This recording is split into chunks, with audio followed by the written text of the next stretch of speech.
Tuning in, and thank you for that. I'm already stumbling over my words, but thank you for joining the joint collegiate panel caster Q&A as the most ambitious crossover of all time is coming out between Collegiate R6 and CEA Siege. My name is CDAPS, and I will be moderating this panel, trying to make sure that no train wrecks occur. But that might be a little bit easier said than done when we're joined by a whole slew of talent, including the wonderful Keglunik, the wonderful Loaf, Hello? and the kind of wonderful Crow. Crow, you gonna take that? Already out here throwing shade, and we're not even a couple minutes in. CEAPS doesn't get paid for casting, so I don't want to hear it. Yeah. That's going to be one of the points we can talk about later. So you go ahead and talk about that. But I guess if we want to go ahead and get this all started, I guess a really great way to start would be talking about sort of an introduction for each of you guys and your casting backgrounds, and specifically why you started casting or why you wanted to get into the scene. Yeah. Sounds good. I'll go ahead and I'll start off first. Hi, I'm Loaf, also Jessica Bird. Go by Loaf online. I got started casting probably about around 10 months ago now, in September of last I guess year. if we want to go ahead and I got started through completely and totally inane way. I was at one of my college esports clubs meetings, and I was messing around on OBS on my computer. And our faculty advisor came up to me and he was like, "Hey, you seem to know what you're doing with that program. You want to be a part of our stream team because none of our games get streamed at all." And I said, "Sure, why not?" And through that, I kind of slowly got introduced into the world of casting and broadcasting. And I got started out with, I think CRSL was the first ever official like cast I did. Then I did some work for CR6 and CEA, and I've slowly built my way up from there. Yeah, that's pretty much it for me. Do you want to go next, Keg? I mean, if you want me to, it's a fairly long story, all things considered. So I apologize. Strap in, everybody. So I started. I'm a little bit more seasoned when it comes to commentating, which I mean we're all on the same level here. So I don't know if that says a lot about my experience or lack thereof, or how great these other commentators that we have tonight have evolved over the amount of time they've been around in the scene. But I started in 2007. No, I'm sorry, 2016. All things considered. Again, like I think everyone here, I started very innately with a small FGC game on Steam called Brawlhalla. And so pretty much what happened was I got home from school one day, and I was a junior in high school at the time. And some kid on my friends list messages me and is like, "Hey, do you want to play in our tournament?" And I go, "No, I'm terrible." But around this time, I realized I have a decently nice voice, and I kind of wanted to gear myself towards being on TV and kind of like a production kind of aesthetic or niche, I suppose. And so I was like, "Hey, I can work on your tournament." And he's like, "Yeah, do you want to cast? We don't have any casters." So yeah, screw it. Why not? And so I started from there. And I think we talk about this later on in the little cheat sheet script we have, but it went terribly. And honestly, it went terribly for a very long time. And it was only after I took a really long break in college from 2018 to pretty much a few months ago, like in May. So around a year and a half to 2 year break is when I really evolved as not only a person, not only as a content creator, but also as a caster as well, and learn how to conduct myself professionally to hopefully be just as good as the people you see here. But I'm still trying. I look up to everybody here. Wow. Yeah. What kind words. Yeah. You do have a lovely voice. Your voice is probably the hottest amongst us four. But the way I started probably in an even more mundane way. I'm going to out mundane all of you. What happened was, whereas, Love comes from Collegiate, CDAPS comes from Collegiate, Keg comes from Brawlhalla, I started with T3 in Siege. So, if we consider the tiers of Siege, you have the pro level at tier 1, Challenger League is tier 2, tier 3, and then Collegiate, typically. No offense to Collegiate. But no, I mean, that's pretty much the way the tiers have worked out. So what happened was I was in a Discovery Queue match on the New Cafe when it came out last year. And I met a dude named Christian. And we were just chatting it up. We were talking about esports. And he was like, "Man, you seem to know your stuff." And I was like, "Yeah, I have seen, I started when this game came out on console. I have seen probably every Pro League match ever. So, I know all the history and stuff like that. Yeah, I have. It's it's both an accomplishment and something to be ashamed about." He was like, "Yeah, you seem to know your stuff. You want to cast?" And I was like, "Okay, sure. I have nothing to lose." I always thought it was, fun. I used to annoy my friends by repeating everything Kixon and Taro would say about half a second after. So I always thought casting would be pretty fun. And it turns out he was an admin for ESA. So I got in with ESA. I did my first couple of casts with him. My first big cast was actually their grand finals with Jazzman. If you guys watch T3, you probably know Jazzman, the underage caster. And from there, I was ESA. I stayed with them for a while. Got picked up by AGN. I duoed with Loaf for a while. Loaf and I were probably the first like consistent. We've been a duo for the past. I would say like.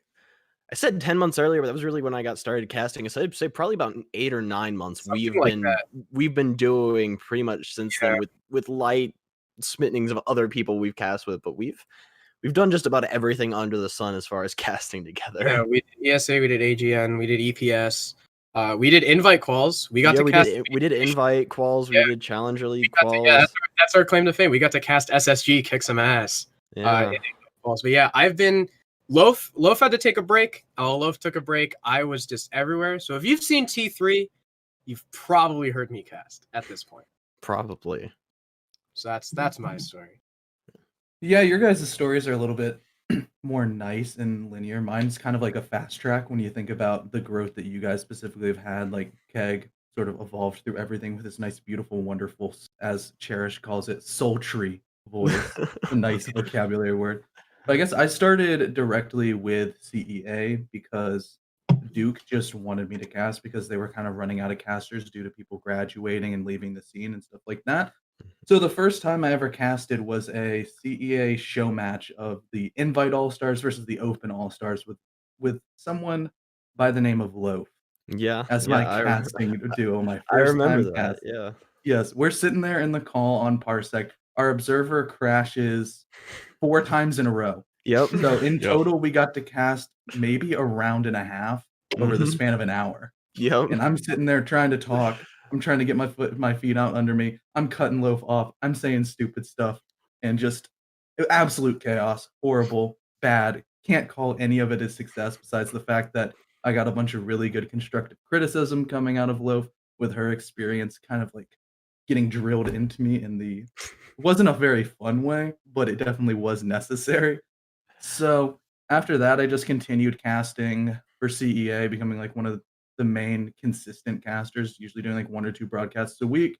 So ultimately, I did get brought onto the ESA team at the end of last season for playoffs. Then now I'm continuing in with that. Both Keg and Crow are also on that little production team with me. Loaf has a spot if she wants to come back, but we don't know where that's going so far. Yeah, no, there's some other stuff I've been working on recently, but yeah, I did do ESA a while. That's kind of there's a big gap in it. I did ESA for the most part. That's been my main casting gig. But as of recent, I've kind of taken a step back from that. Yeah, it's definitely one of those things. It's like trying to juggle all of your classwork if you play on any sort of teams. I don't know if you guys play in competitive at all. I actually did. That's actually part of how I got started. I kind of left it out, but I got into competitive Siege in general. And that's how I found out about CAA, CR6, and all that is because I started out. I was on the B team of my university's competitive Siege team. And I actually have. I'll find it here in a minute. I actually have my jersey still. We actually managed to get jerseys. Yep, NCSU has our jerseys as well. That's also how I got started. I did kind of gloss over that as well. Yeah, but with NCSU. Fun time. Yeah, but you can my former teammates can attest. I was a garbage player, and it just sort of feeds into the adage of casters cannot play the game worth anything.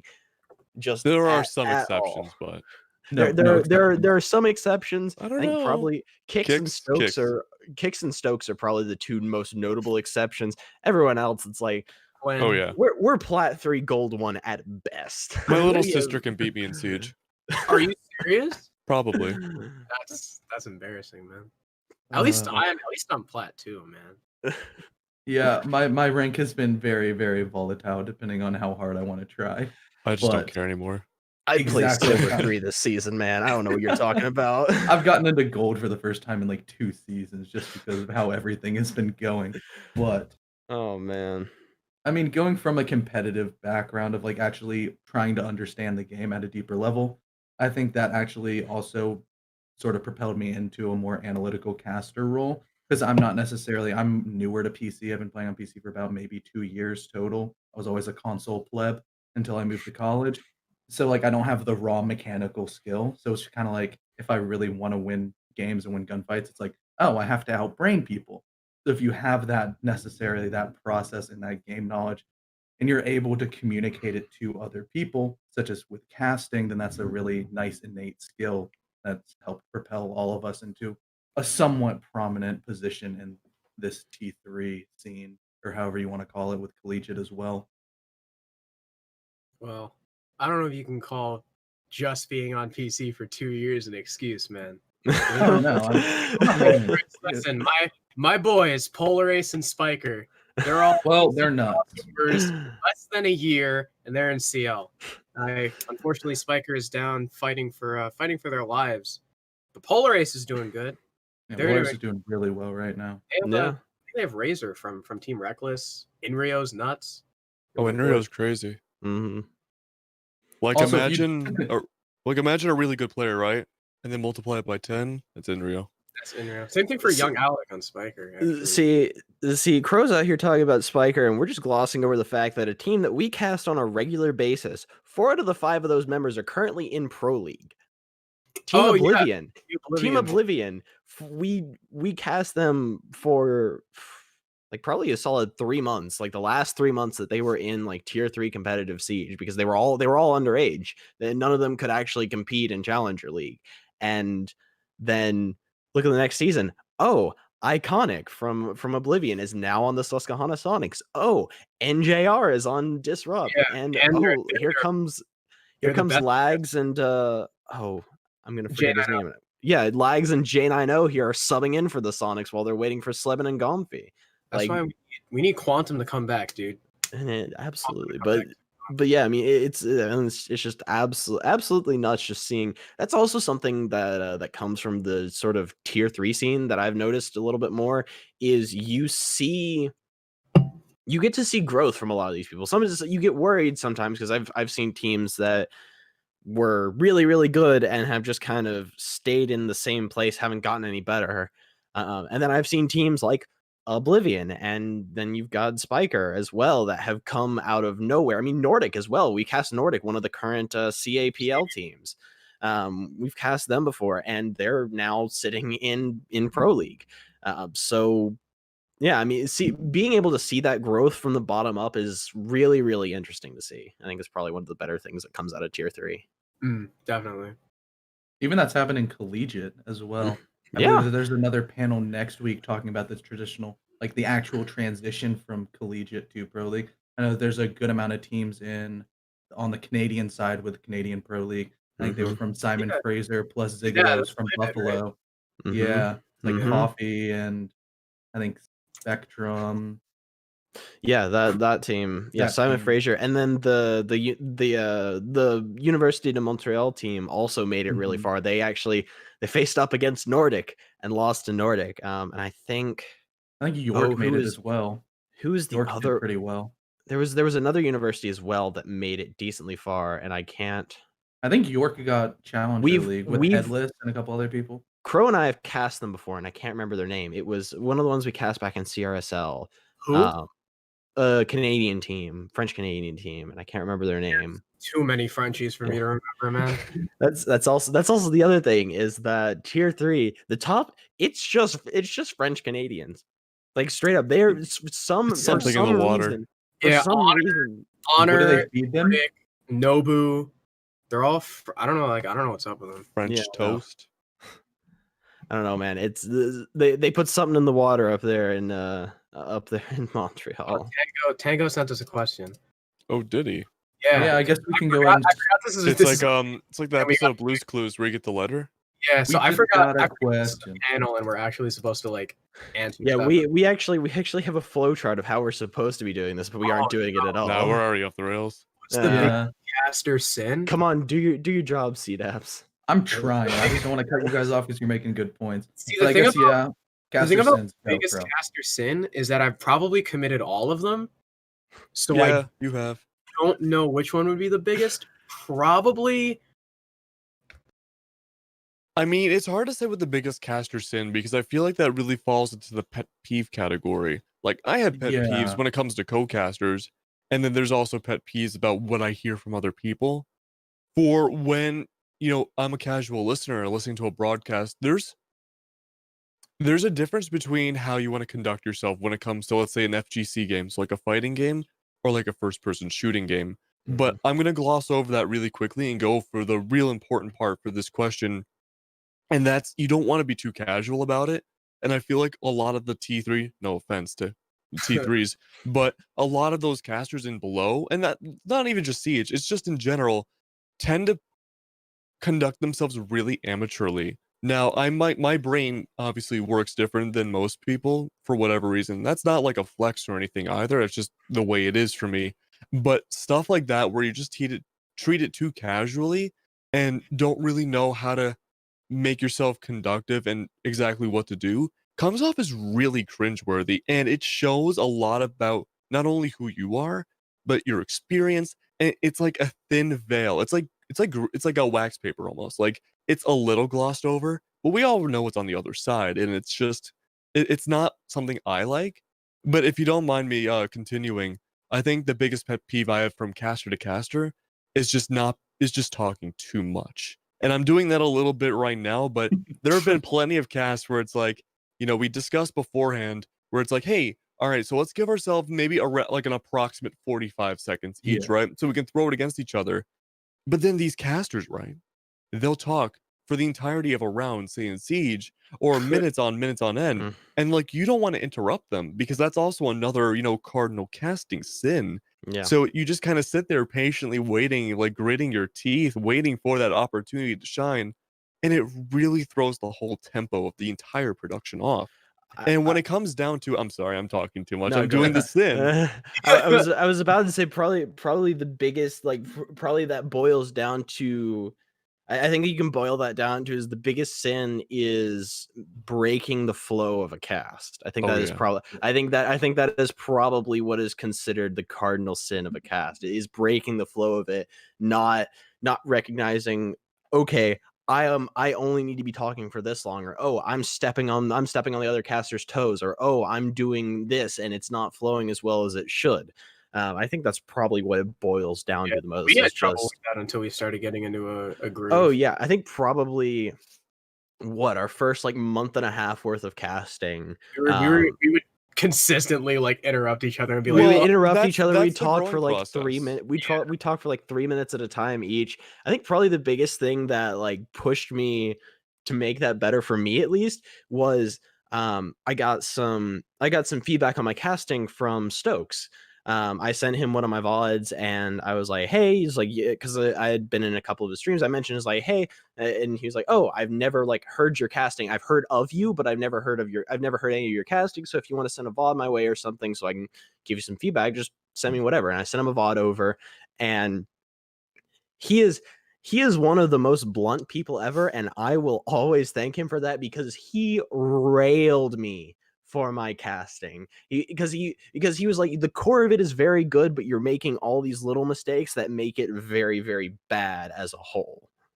And I have taken all those to heart, and I have just tried to implement as much of that into my casting as much. One of them was it was little things like making sure you make a pause in if you're pausing to throw it off to the other caster, especially online, make it very deliberate. Make that silence sort of hang in the air so the other caster knows, okay, it's time for me to talk now. And another one is to use the game clock to figure out how long you're talking, because that's something I used to do all the time, is I would talk for 2-3 minutes at a time. I mean, heck, I even did it on LAN. The one LAN that I've ever cast, I talked over my co-caster for probably 5 minutes straight. Neon, if you're watching this, I feel so bad for you, and I'm so sorry. Yeah, that's one of the things though, right? So I think the biggest change for me as a caster, I feel like my greatest, like, not to pat myself on the back, but I feel like my greatest strength as a caster is my flexibility. Like, a lot of people I noticed, like, when two duos, EUL, when two duos have never duoed before, there's always that kind of like tension, right? Like, you can tell they're not used to each other. I feel like my greatest strength is because like in my daily life, in school, in high school and all of that stuff, I was always a really cordial person. Like, I can get along with everyone. Like, if person A and person C like hate each other's freaking guts, like I can still be friends with both of them. Like that doesn't bother me. I'm just a friendly person. So I feel like that's kind of helped in my casting. It's really easy for me to try and like feel someone out and get their flow down. But I feel like my biggest change as a caster was finally like pushing myself to stop being lazy and take notes.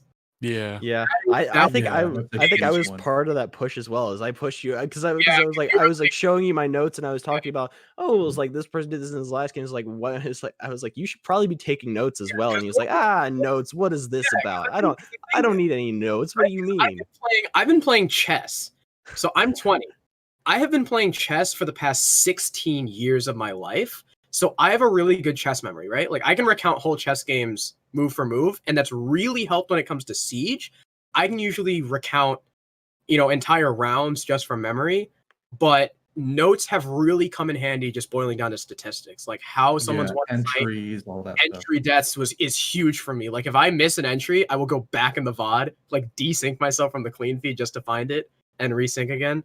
So I feel like that was probably the biggest change. And like you said, Keg, like the whole like being too casual kind of thing. I'm very guilty of that. I am extremely guilty of that.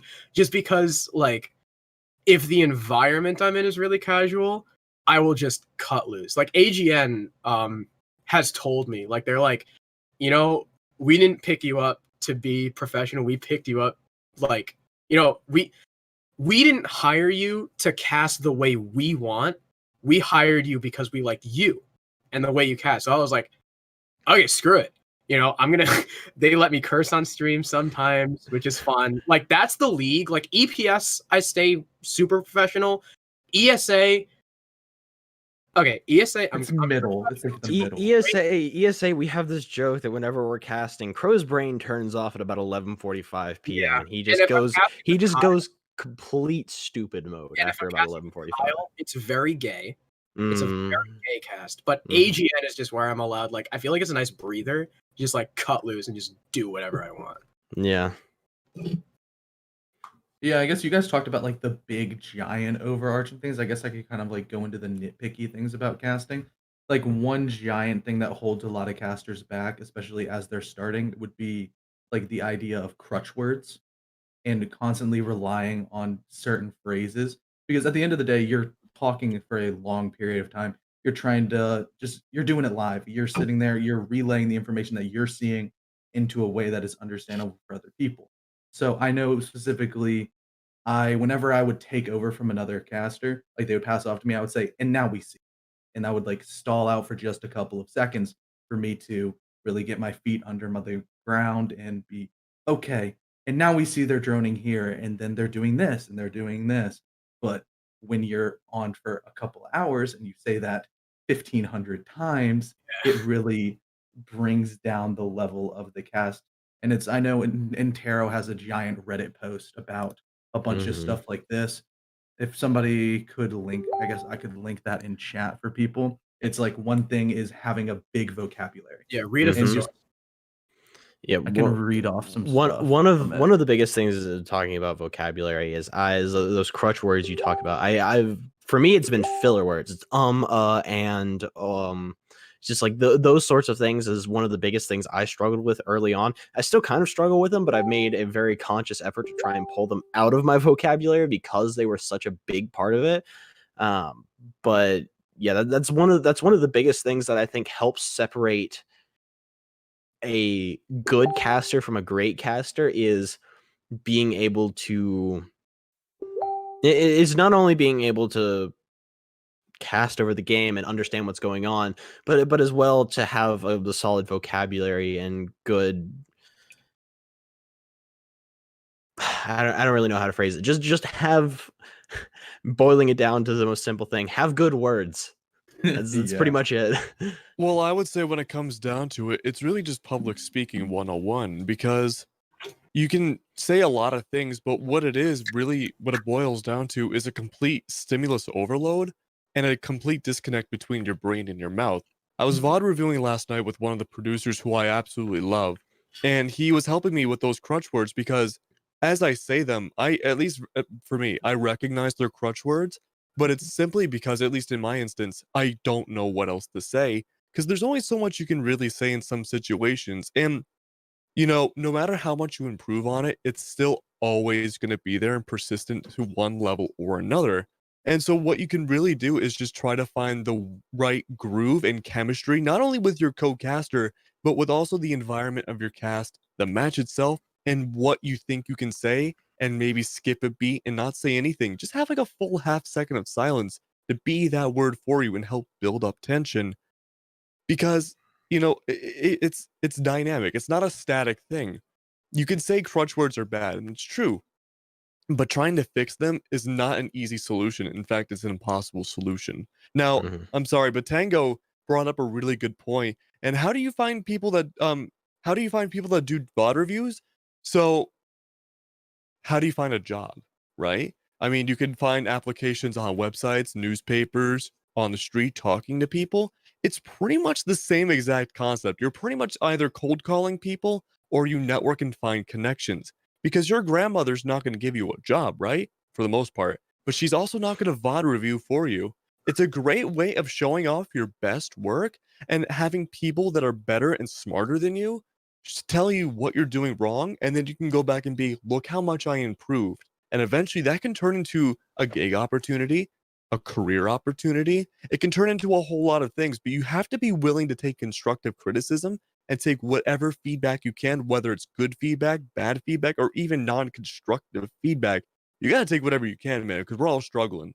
Yeah, and even then, it doesn't even have to be someone better than you, right? Like you were talking about what the producer that you were VOD reviewing. Was it Crater? Yeah.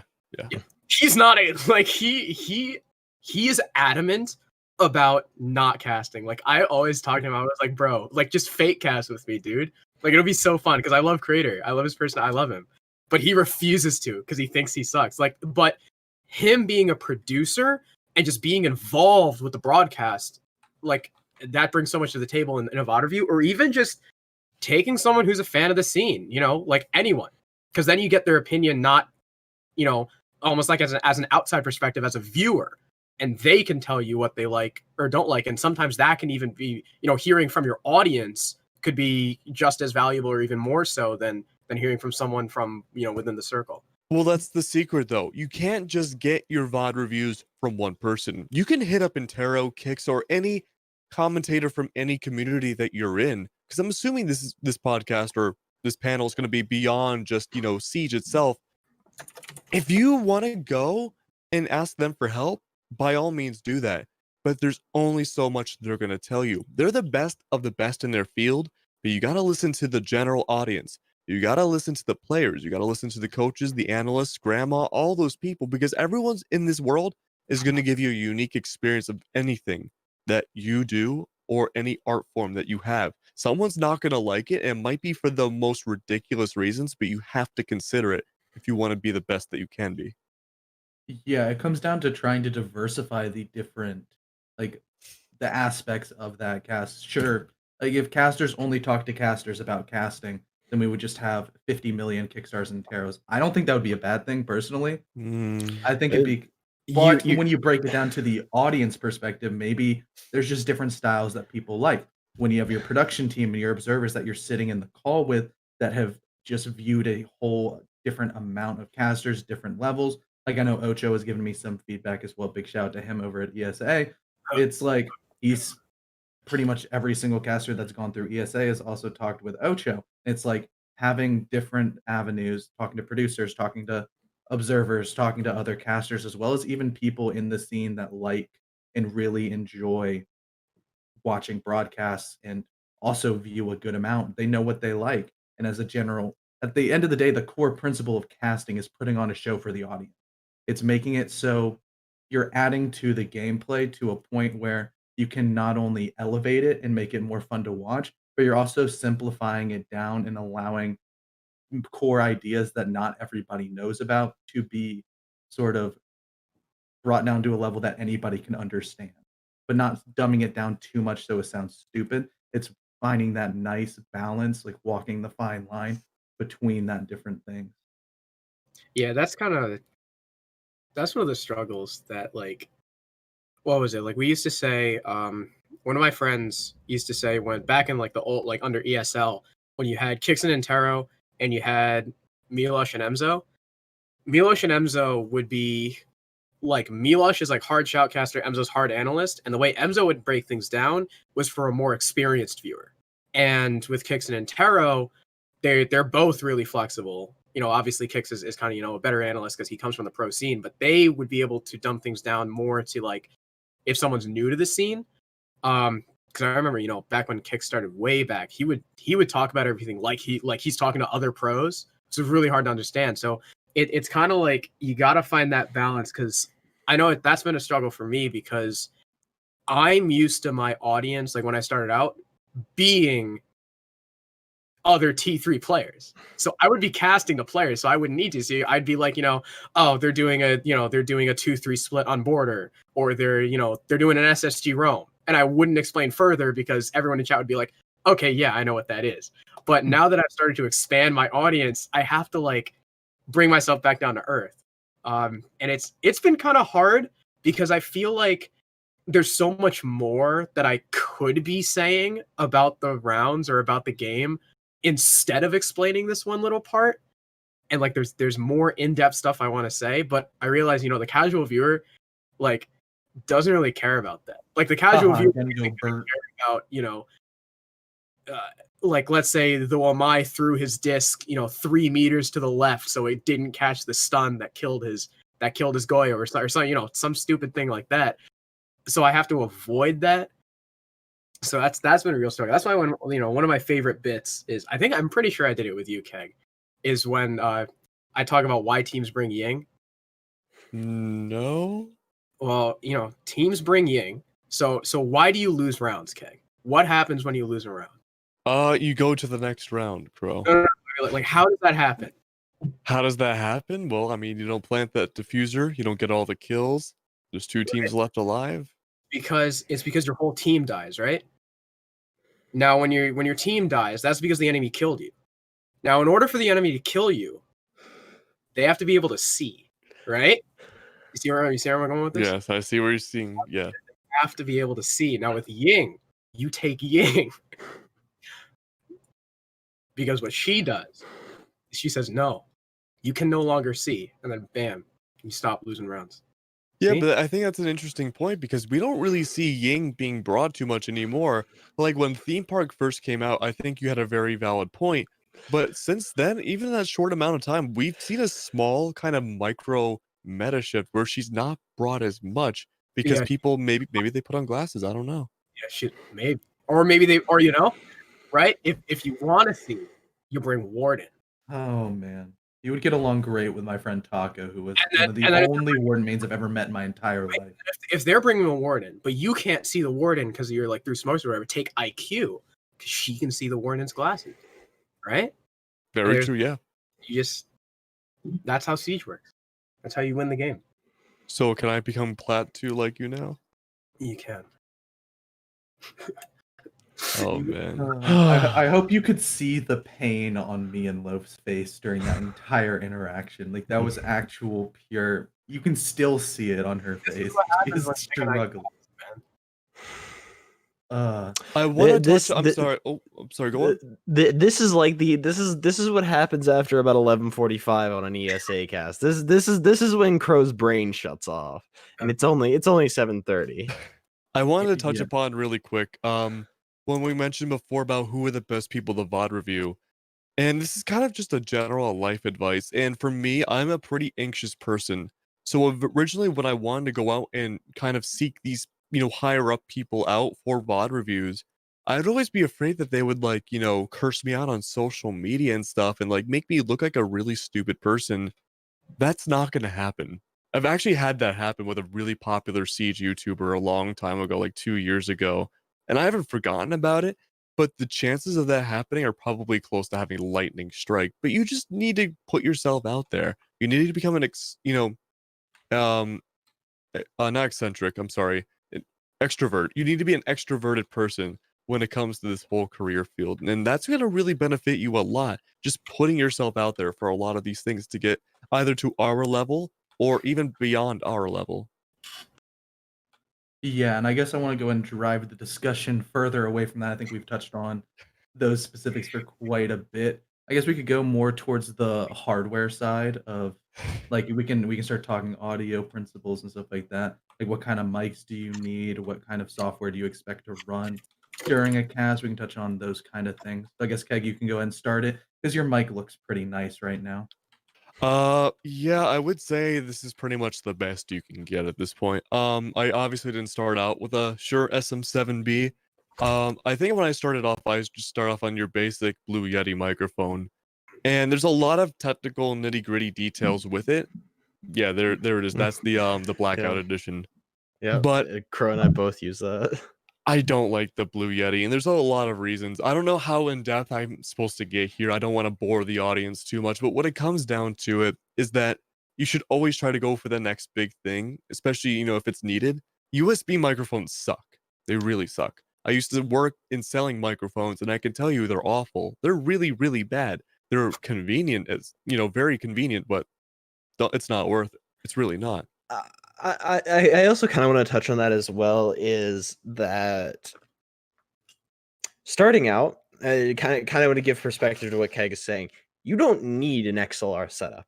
You absolutely do not need an XLR setup Yeah, you because can use a tin can. because straight up, I mean, I've used this USB setup for 6 months now, I think at this point, and it's been perfectly fine for the casting that I've been doing. Now, if I were to continue trying to grow and do things that were further above what I'm doing, I would maybe look into upgrading to an XLR setup. But if you're just getting started and you are just kind of doing it as a hobby, and you're just kind of, if you're doing it just as a one-off, use whatever you have and you use for basic like Discord chat or whatever. That's going to be perfectly fine. But if you're going to be doing it on a more frequent basis, just get yourself a halfway decent USB microphone. A Blue Yeti is going to be perfectly fine. That's what Crow and I have been using for a while, and it's not the greatest by any stretch, but it's a cheap option. It's easy to set up, and it gives you better quality than most headset microphones. Yeah, I spent more on my headphones than I did on my mic. Yeah, I mean, same here. Other than the audio itself, like the hardware inside of this microphone or the mixer I have in front of me, what I really think it comes down to is just you have options. It gives you more options. If your Blue Yeti is not great for your room, there's really nothing you can do. There's no amount of drivers or YouTube fixes in the world that's going to make that Blue Yeti better. But let's say your microphone here starts, acting a little too loud. You can lower the gain. You can turn down the peaks. Whatever you got to do to make yourself not have to spend any more money. It's kind of like an investment of you spend a lot of money now or at some point, and then you don't have to later on. This will last me the whole rest of my life, probably. Yeah. That's true. I also have the USB path, but I don't have the full Blue Yeti such as Crow and Loaf. I have I believe it's a Fifine K669. This thing was $30. Yeah, I don't think it Never heard sounds. of Yeah, it's, but the good thing $30, about but it works. Yeah, it works. That's what matters most.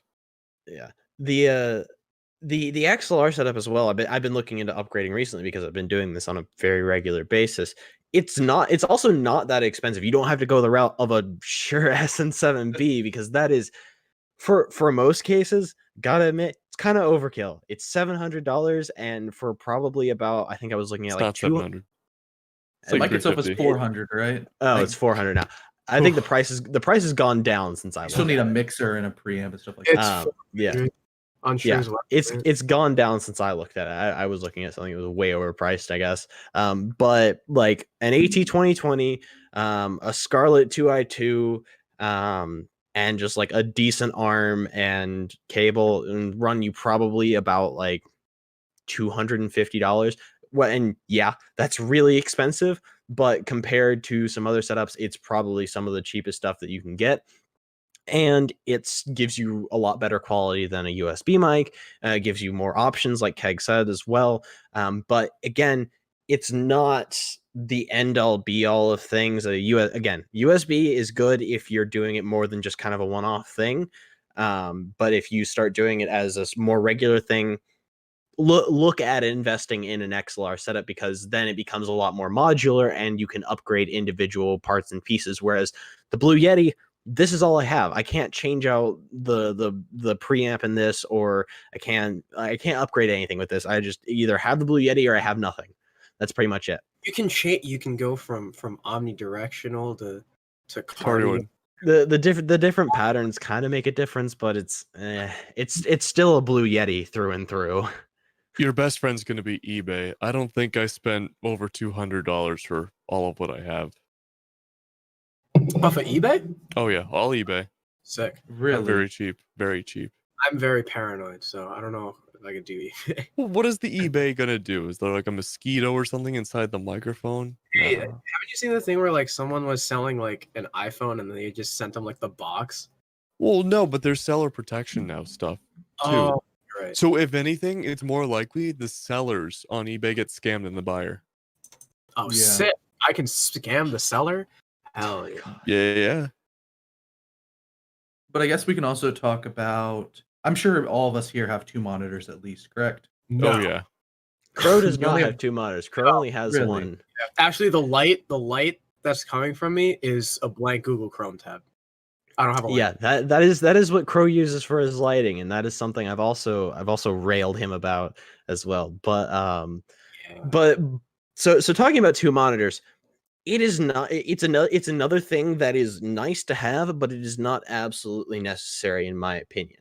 You don't give maybe the full picture as far as what the game looks like. You can't have the Discord or whatever program you're using up, as well as a stat sheet or something else. You can have them all up, but you may not be able to see the full picture. With 2 monitors, what that allows me to do is I can dedicate one screen right here to just the game.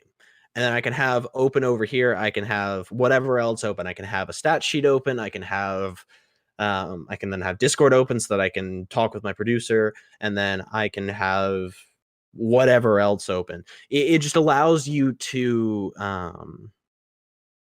it allows more flexibility. I would say it's not necessarily necessary, but it's a very nice thing to have.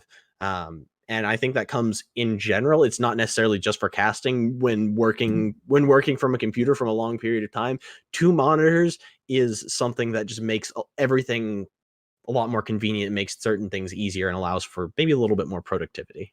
It does Yeah, you allow. don't- Oh, my bad. You can go. You can go. It does allow for productivity, but I can tell you right now, when you're at a LAN casting, you're not gonna have 2 monitors, so you have to get used really quick to just using one screen and whatever note-taking device you want to use. But I mean, yeah, again, convenience. You have Spotify open on one monitor and then have your Discord open on the other one, and then you have your game in the middle monitor. You can do whatever you want. Let you cast? No, Oh. I can't focus that much. I thought you were gonna say WoW casting, bro. Open up Spotify. No, I have to deal with one. I mean, my one monitor is a 27-inch, so it's not bad. I can use like the Windows Snap and just like have windows just scattered across my screen, which works for me, as all my note taking is handwritten anyway, so it's not a huge problem. Also, I would get a second monitor. I have literally no room on my desk, so Yeah, you got a good desk too. yeah. Yeah, that's just one of in those general. things that you're investing in if you're going to be sitting at your desk Yeah. for a significant amount of time. And a chair. And a Yeah. nice chair is always a big thing. I'm sitting in a wooden chair. Yeah, like my desk is like a college dorm desk, or like the desk is like under the bed. I don't know why my parents bought that for me. I kind of hate them for it. Like that's the one thing I'll bring up. I'll be like, "You bought me a stupid desk." Oh, you sure showed them. Yeah. So yes, we've actually got another question rolling in. What should be the main priority upgrade when moving up the tiers in casting? So like, what would you put your money in first if you have to? First thing is, so if you're I'm going to assume that you're starting out base, nothing. You've got a single monitor, keyboard, mouse, and headset that has a mic built in. That's what I'm going to assume starting out.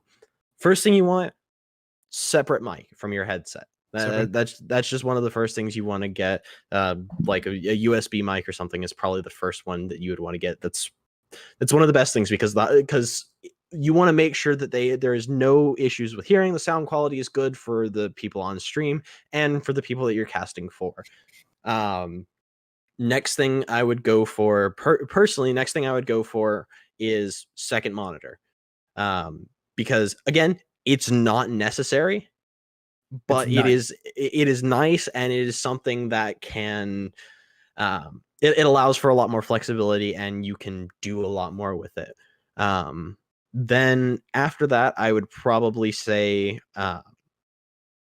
I'd say after that, probably then look at an XLR setup.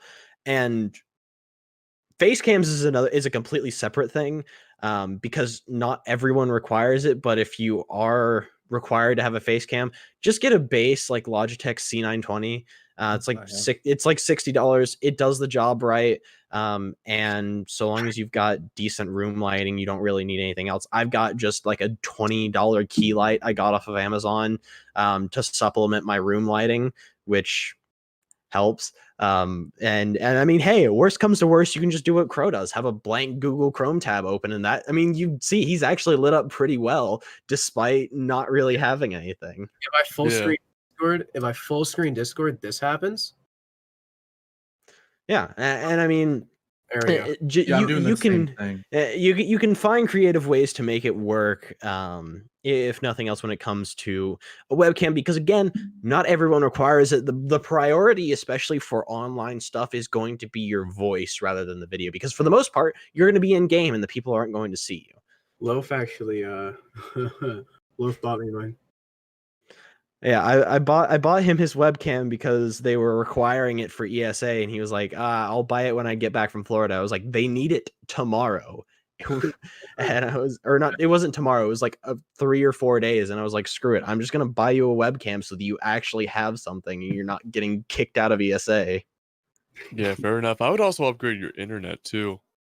So just so like halfway through you don't get cut out or anything. I'm still flying on 25 megabits a second. It's not terrible. That's pretty. It's on the cusp of being really bad. Yeah. If it was 24, that'd be a different story. But you're at 25, you're chilling. Yeah. Yeah, the main thing is stability with internet and such like that. Because essentially, I guess if we want to start looking in behind the scenes of casting, like what actually happens, so like what's the unseen stuff, as well as how we prep for a match. Like the main thing would be you're gonna probably either go into, if you're just starting out, you're probably not going to be using vMix. You're going to be in a Discord call using Parsec. Mm-hmm. So if you want to talk about any experiences with that kind of stuff.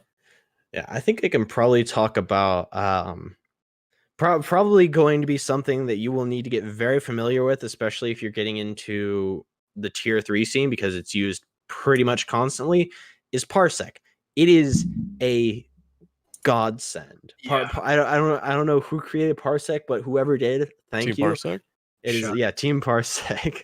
But what it is basically is a program that allows you to remote into any computer and just see what's going on their screen. You can focus in on games and whatever. It's sort of like a Discord live stream, but through a dedicated service that's completely free. It is way better than Discord Live as well. I know we use it all the time for clean feeds and stuff, just so that we can see what's going on in the game in real time, and our casting is completely synced up. You'll see sometimes people will use YouTube clean feeds, and that also depends on the kind of setup that you're using with the production side of things, because you'll see you may have a dedicated producer and a dedicated observer, and they're not the same person. Hopefully. It's still quite prominent in the tier 3 scene, where you'll have the producer and the broadcaster are the same person. That's how ESA does it. That's how CEA does it. That's how a lot of different groups do it, and there's nothing wrong with it, honestly. It has some advantages, but it still can I don't know. What? I hard disagree with that. Dude. If you can separate the roles of just about anything you can to dedicated people, you need to. Oh, no, I absolutely agree with that. Again, I think it has some advantages when it comes to you've got your producer in here, but you can also talk to the observer and say, hey, go look at this thing, because I know Crow and I have done this, or we've hinted at it in our casting, and they've been able to switch over to it immediately. And Carpe, can we look at this? And he'll switch it. Yep. Yeah, or we've been like talking about a player and then they'll switch over to that player, and I mean things like that have been helpful. But you're right, being able to split up those roles eventually can help, because it allows for the producer to focus solely on producing and the observer to focus solely on observing, and you can get better quality things from that. They don't have to worry about so much at once. But so another question we just got, which I actually think is kind of right along the same lines, is how do you deal with a bad observer, or how do you get the observer on the same frequency and mindset as you? How do you build that synergy? You got to talk with the observer beforehand. You have to talk to them, and you have to say what you generally like to do. There are some groups that will have a standard set for what their broadcasters should do. I know groups like CRSL have done that. ESA does that. I think EPS does it as well. I can't remember off the top of my head if they have like a set standard for it. But various groups will have, this is the way we want you to observe, and this is the only way you should observe. But there are times, if you don't have an observer that follows that, where they aren't being told to observe a certain way, then talk with them. Tell them what you like to see is like, okay, I want to see the scoreboard at the beginning, at the end of the round, or I want you to stay in third person for the entire prep phase, or things like that. And if you end up getting someone who is a bad observer, has a hard time following the action, don't worry about it too much. Try to focus on what's going on screen, and if there's action happening, talk about that action, and try to, if the observer can hear what you're talking about, try to hint towards that. Try to nudge them in the right direction through your casting. Don't just stop everything and say, hey, go look at this, because that brings it back to the cardinal sin of casting, of you're breaking up the flow of the cast. It really goes both ways. It's funny, the person who gives us all these questions kind of live pointed this one towards me, and I guess I should explain my credentials a little bit. I don't want to say I'm one of the best North American observers for Siege. That seems really egotistical of me. But I was considered for that Pro League spot to move out to Vegas to observe for the new season, but I still have school, so I couldn't do it. Pretty much it really goes both ways. To an extent, the observer's the third caster, because they're telling their own story. You need to focus on a lot of things. You need to have a lot of in-game knowledge. You need to be able to have a really good sense of rhythm as well when it comes to observing. And not only do you have to listen to what the casters say, but you also need to take the lead a little bit too as an observer, because you're literally the entire skeleton of the show. Everything else can go on to some extent, but not without an observer. You're the one that gives the show.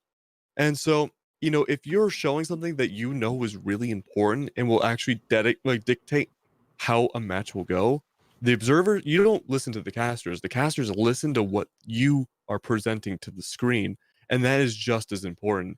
So, I mean, I think a lot of people kind of really underestimate the observers, and overall, people think that they're kind of not almost inferior, but taken granted for, or taken not advantage of, but they're taken for granted a lot. And I mean, really, they're just as important as Kixon and Taro and stuff. And I'm glad they're really starting now to get their own names. Yeah, if you think about kind of like as a movie set, the observer is both like the screenplay writer and the director, because it's up to them to, again, like you said, without them, we don't see anything. Like if we had just casters, like what are we gonna cast over? We need that person, and every so often the casters would be like, hey, this is how the defense is setting. Like, how like let's say Kixon and Taro would be like, oh, there's this specific wall that's really important to the setup, and then the observer would kind of highlight it. That's kind of like the very few times where the caster would be like, hey, observer, hey, come look at this. But for the most part, the observer is telling us what to cast or how to cast it. So I've heard a lot of people say that it's really easy to spot a bad observer for FPS games. I honestly don't really agree with that. Maybe I'm just so kind of indoctrinated into what I should do myself that like it's burned into my brain, and I visually cannot imagine it going any other way. But I've casted a lot with, people who like 5 minutes before we start goes, oh yeah, this is my first time ever observing. And I'm going in my brain, Okay. Uh-oh. Okay. And honest, it's really not that bad, all things considered. I mean, for the most part, everyone has that inner kind of ticking mechanism of what rhythm should be, and that's really good. That's pretty much the most of what you need. It's just a matter of getting that raw mechanical skill and game knowledge to see those little tiny micro strategies that go out and have the caster help highlight that as well. Yeah. So our question person wants to ask where we can see these great observers. Honestly, a lot of the T3 and above leagues have decent observers. Hi. Ty's good. Ty and I are pretty much equal when it comes to it. Sino is the North American observer, and he's really great as well. Pretty much you won't have to focus and really worry about the observer anywhere from a semi-professional league like T3 is enough, which again I guess plays into why they're kind of taken for granted because you don't really think about them because you're just overstimulated by what you see on the screen. But honestly, yeah, myself, Sino, and Ty are probably the top 3 in America. I say you guys and Carpe. Carpe And is Carpe. Oh, good. I'd throw Carpe And in there as Carpe, well. and Carpe. Carpe is wonderful. I know Carpe is a producer. That's what I think of.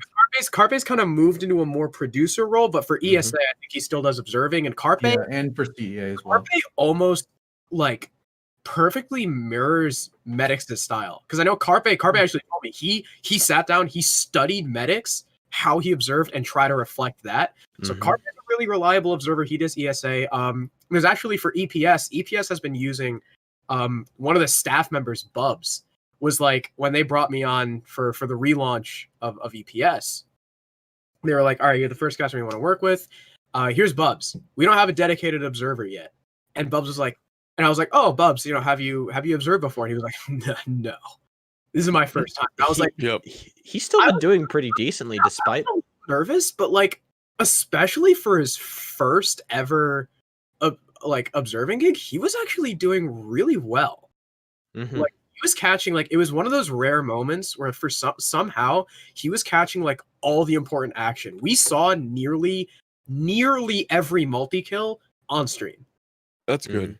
Yeah. Well, you got to keep in mind too that there's a huge difference between like the T3 scene and Pro League because having observed like Space Station Gaming and Tempo Storm and all those people, it's a very different ball game because you may know the game really well, but sometimes you don't catch things that are pivotal to the round that you don't realize normally is extremely important. And even then, sometimes the action is so high octane it is almost physically impossible to keep up with it. Yeah. With that being said, though, oh my god, I completely blanked. But with that being said, yeah, observing is just a really kind of almost a niche area that's really important. It is just a huge not crux, well, crutch or crux to what makes a production so good. I think too, something that a lot of people don't realize about observers, but not only are observers integral to the production side, but observers are also integral to the teams. Without the observers, there's no VOD review. True. A lot of times, observers dictate what parts of the strategies of each team are. So sometimes observers are even taken for granted by the players themselves and coaches and stuff because without them, it's the players and the coaches rely on the observers to show the strategies in their completion. Very true. Yeah, I guess you could almost compare it to like if we want a traditional like sports reference, and observers like I almost think of them as like a lineman with like it's less glorious, but it's definitely necessary. Everybody when they think of I want to get into esports production, I want to be a caster, I want to say hype plays, I want to do all this, but you need just as many observers, and having good observers is something that's so crucial to the entire scene at every level. Like yeah, like VOD review. No observers, no good VODs. You can't get better. You can't correctly analyze what your mistakes have been, as well as being able to possibly capitalize on the mistakes that other teams are making. You can't have any production. You can't have any casters talking over the gameplay if there's not good observers.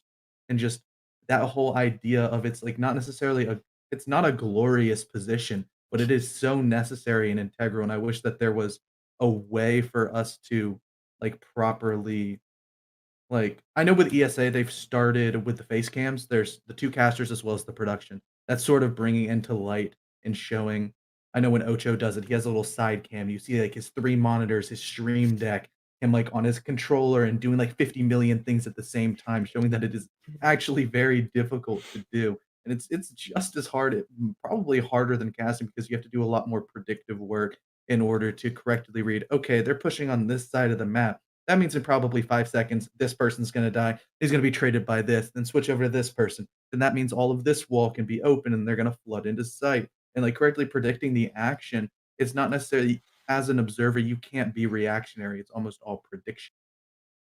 Yeah, absolutely. Well, actually, I just realized the point about observers being integral to teams VOD reviewing. They are until we get our replay system. UV. We want those match replays. I think another. Oh yeah, but who's gonna give you the replays? The observer. Wait, Well, no. if it's like the CS:GO demo system. Yeah, what they're planning on doing. Oh, I see what you mean. Like, remember Black Ops 2 theater mode? Yeah. It'll be like that. I think too, another question that we glossed over that I am very connected to is someone said stats wise and notes wise, what should you prioritize during a match? Now let me I still don't know. let me give you a demonstration. While Crow's getting his notes, I'll sort of pop in here as well. Every Crow is an extreme example. That's all I'm going to say. Crow is a very extreme example. I think when it comes down to what you should talk about or what you should prioritize stats wise is I think you need to look at sites. Probably entry is one of the more important things you need to look at.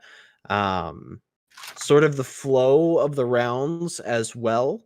Sort of see how they went up 2-1 and then they lose 5 rounds in a row. I mean, you can sort of start to see that momentum building. Talking about how they're winning their rounds. Are they just outgunning these people, or are they getting a plant down and just preventing them from counter defusing? Are they playing for post plant, or are they playing just to kill?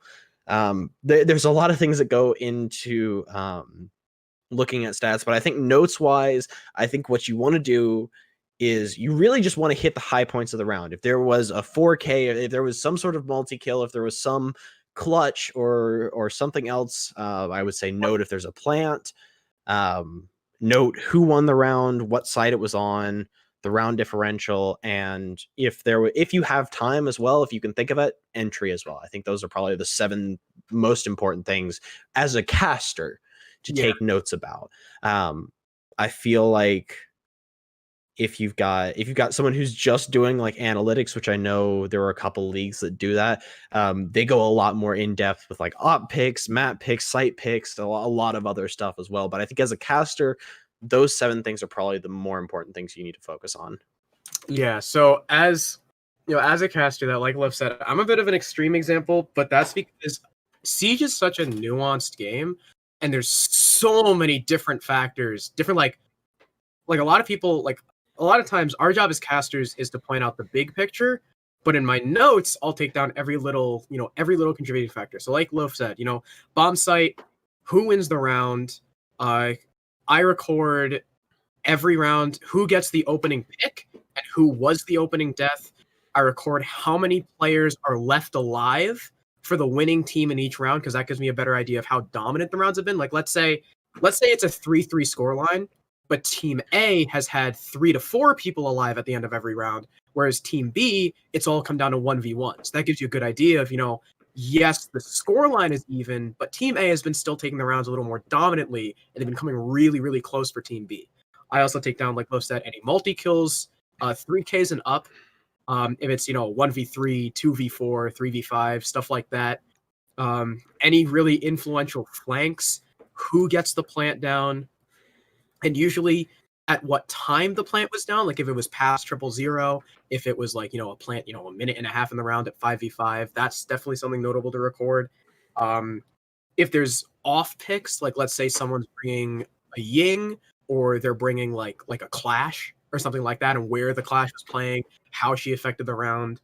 I just want to reiterate, Crow is a very extreme example. if someone throws, like You there need to was be like your where, crows all the way yeah, up. there was Here. a round where I think it was Thunder Logic versus Rose.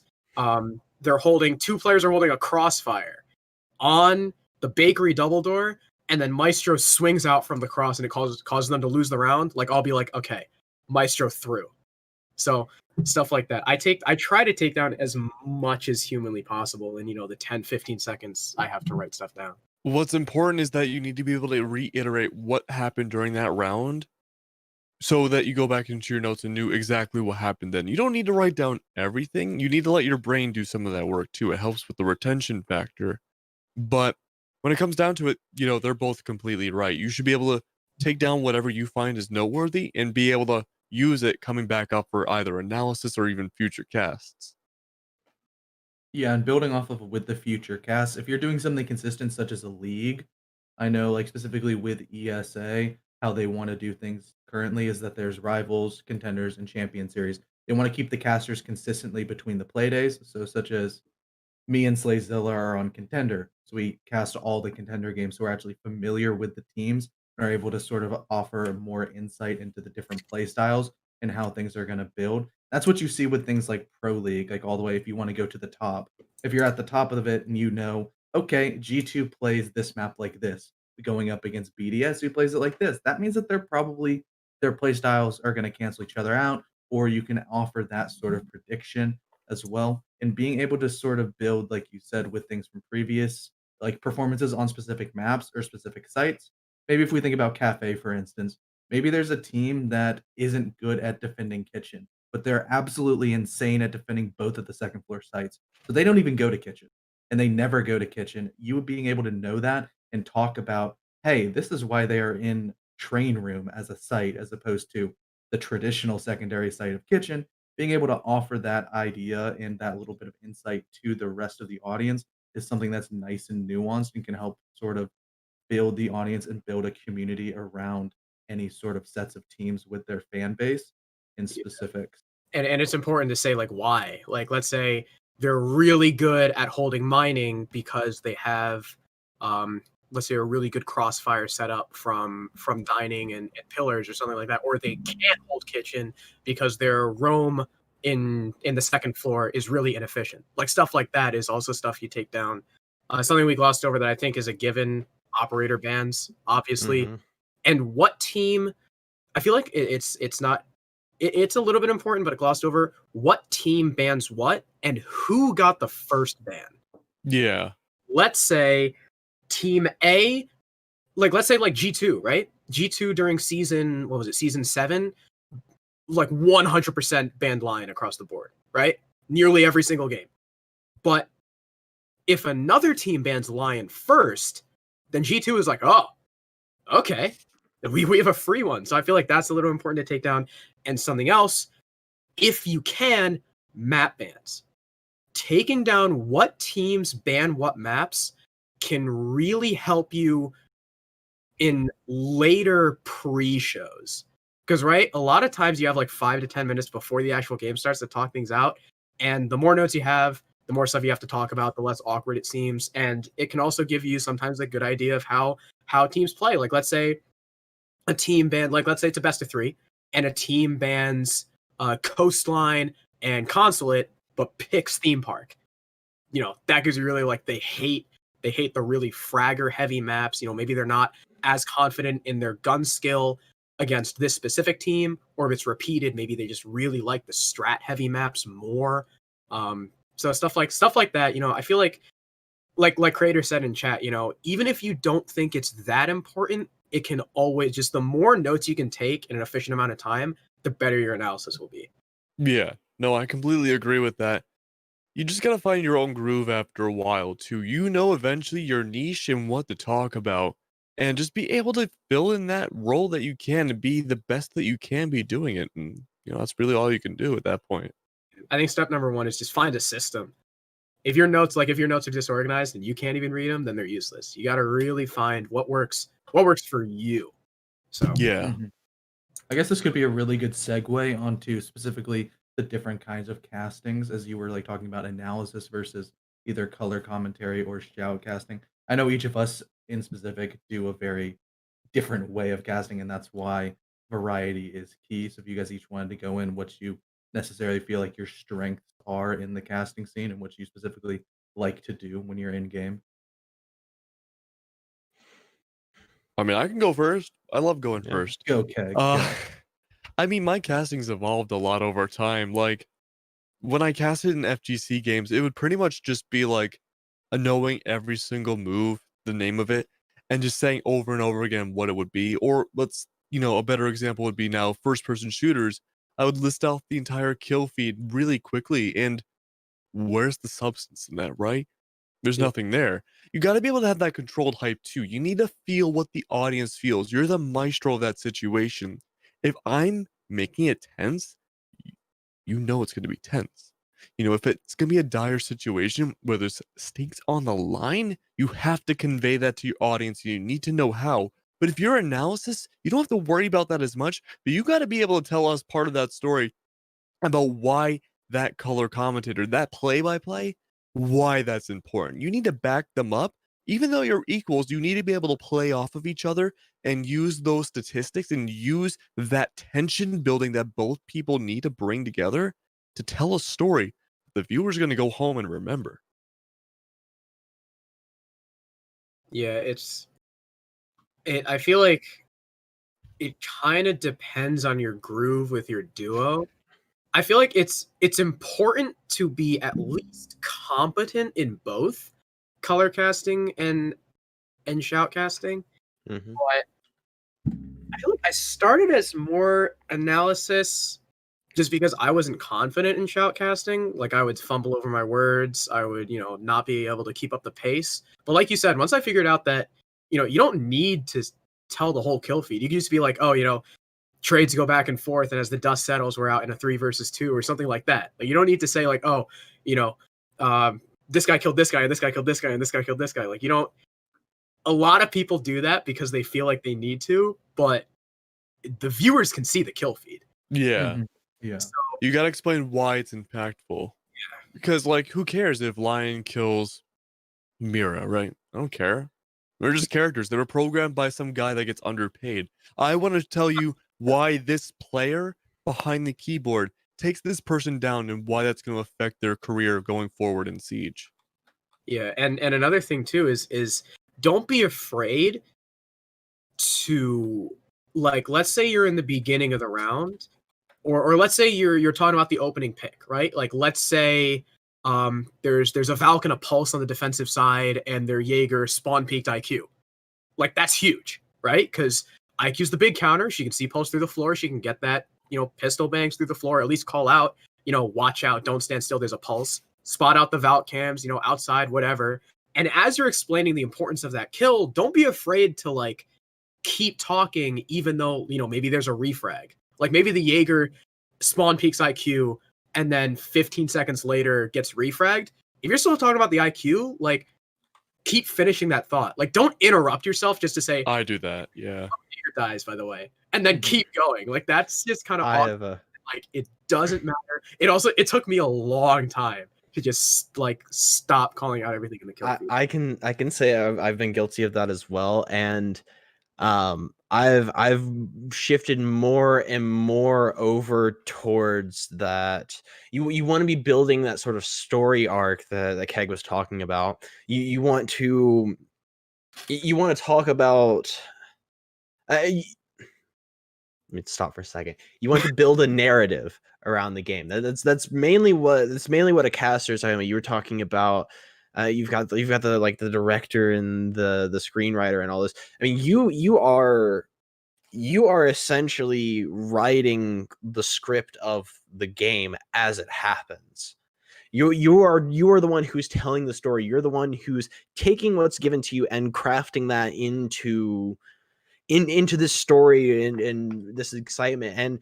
And you use the analytical side of things to talk about. I would say sort of give more insight as to what's happening in the round, but You're adding to the lore. Yeah, you add that, you use that to bring as to why it's continuing going. Like I can sort of bring an example back to the CRSL playoffs that I was actually casting with Crow. We were doing, it was Utah versus Akron in the last match to determine who would make the Final Four. And I don't remember anything about that game. but what I tried to do during that is I had two simultaneous narratives going on at the same time.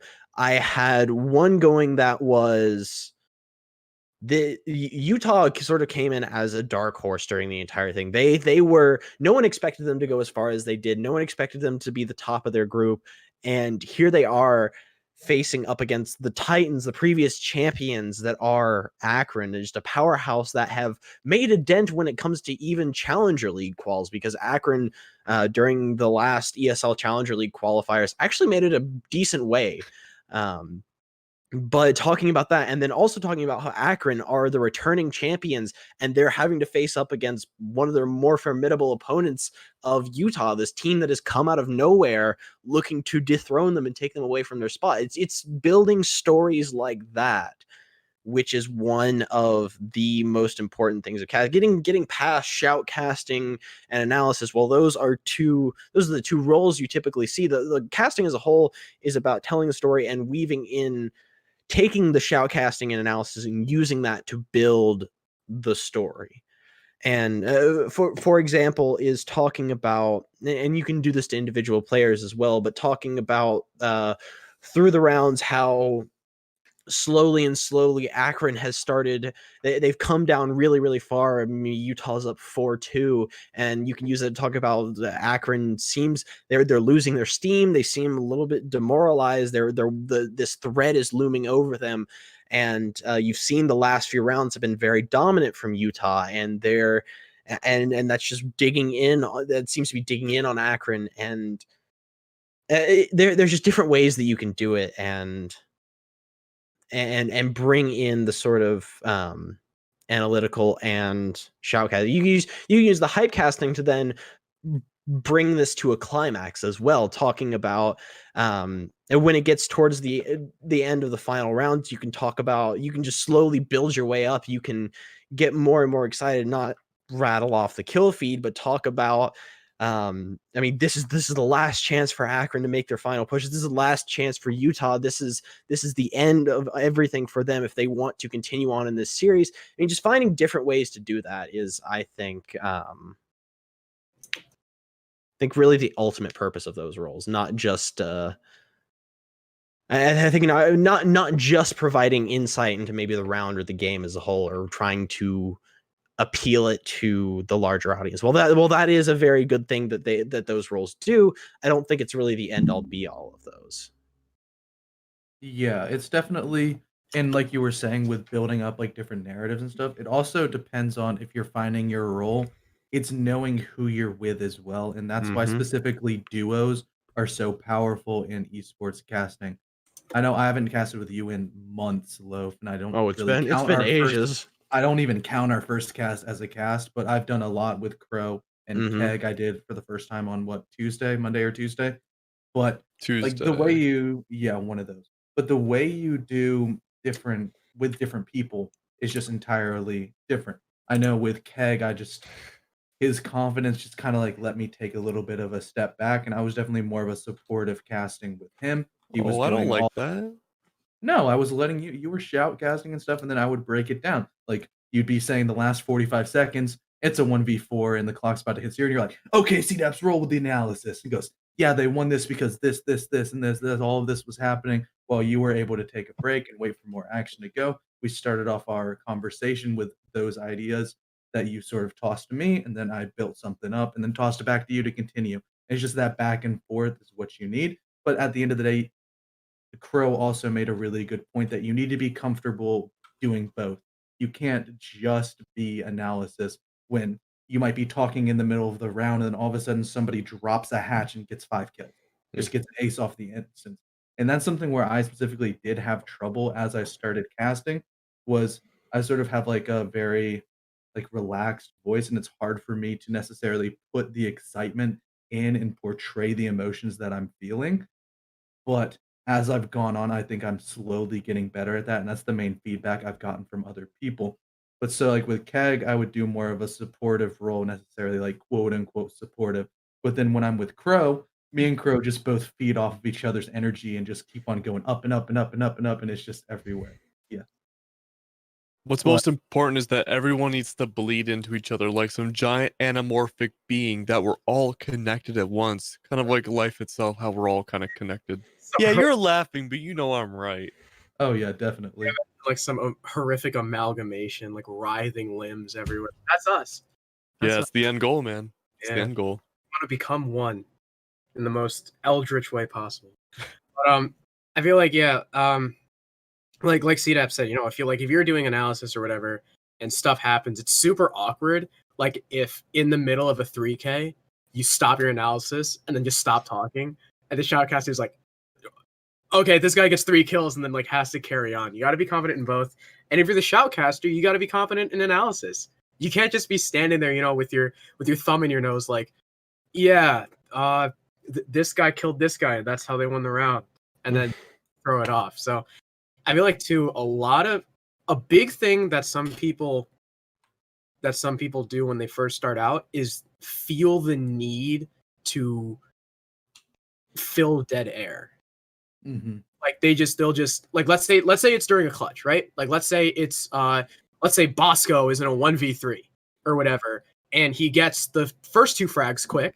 So you shoutcast that, you're building the hype, and then they'll just like he'll be hunting for the last one, and there's like nothing happening for 20 seconds, and they just keep going and going and going and going because they don't want to let the hype settle.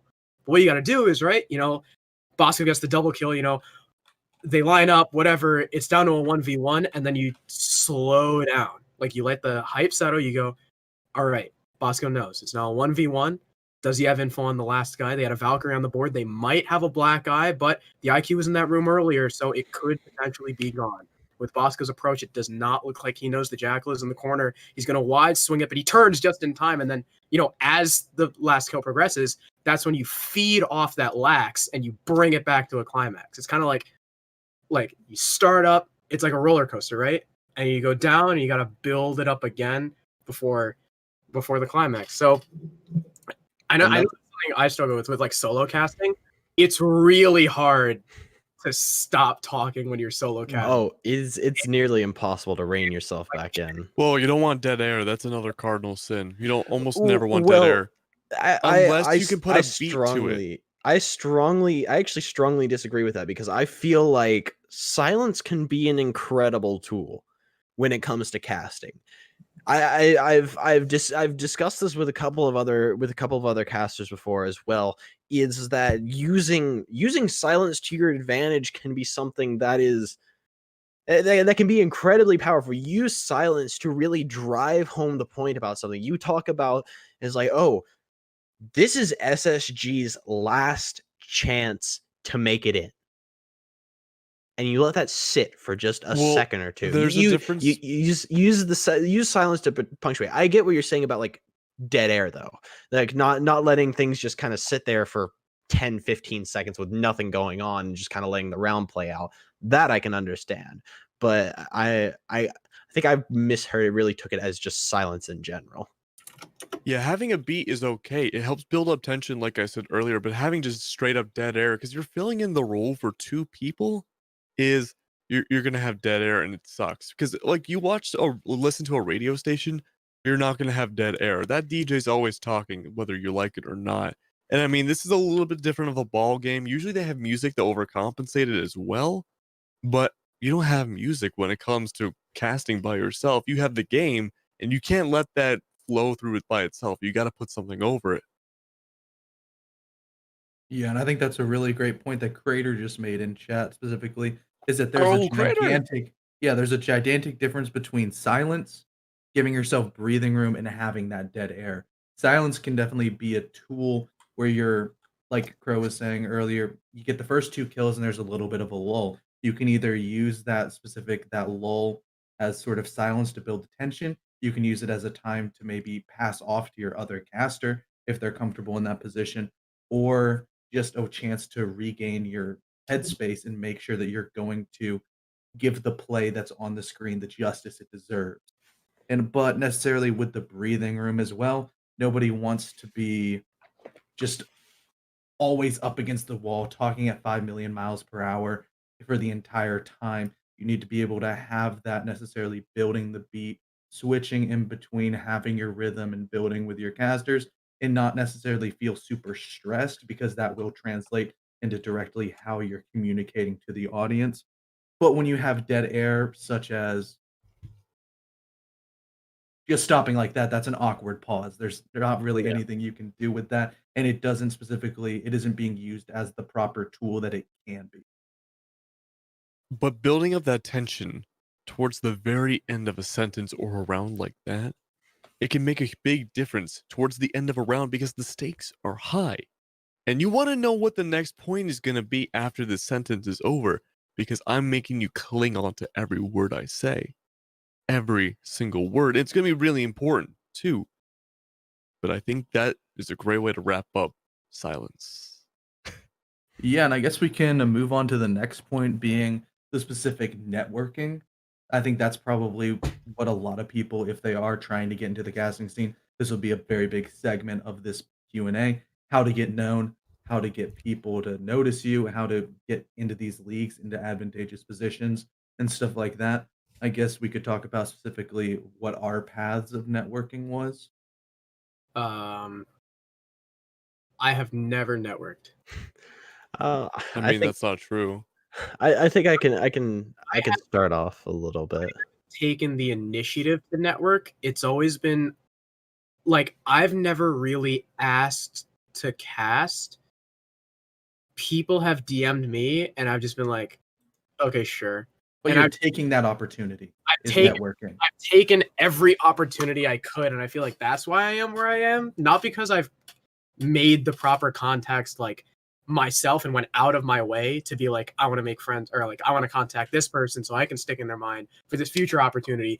I've just been going and going and going and going and then steadily, broadening my horizons. And I love you, creator. I just want to say that.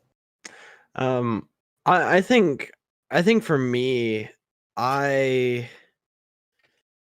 I came from already sort of I started out as an engineering major, so I came from a already very professional background, and my parents as well come from a very professional background as well. So I've grown up really knowing all is like, oh, you have to network, you have to meet new people, you have to talk with people, make those connections. So I think that really came as an importance to me already coming into this, and I've been slowly sort of doing that. I mean, networking. I mean, even through doing the VOD review with Stos, I sort of networked there as well by getting sort of, hey, I'm a caster and I'm looking for feedback, and I've been doing this and this and this, that sort of thing, and just as well, just sort of interacting with as many people in the industry as I can, but not trying to be that sort of push myself into the conversation.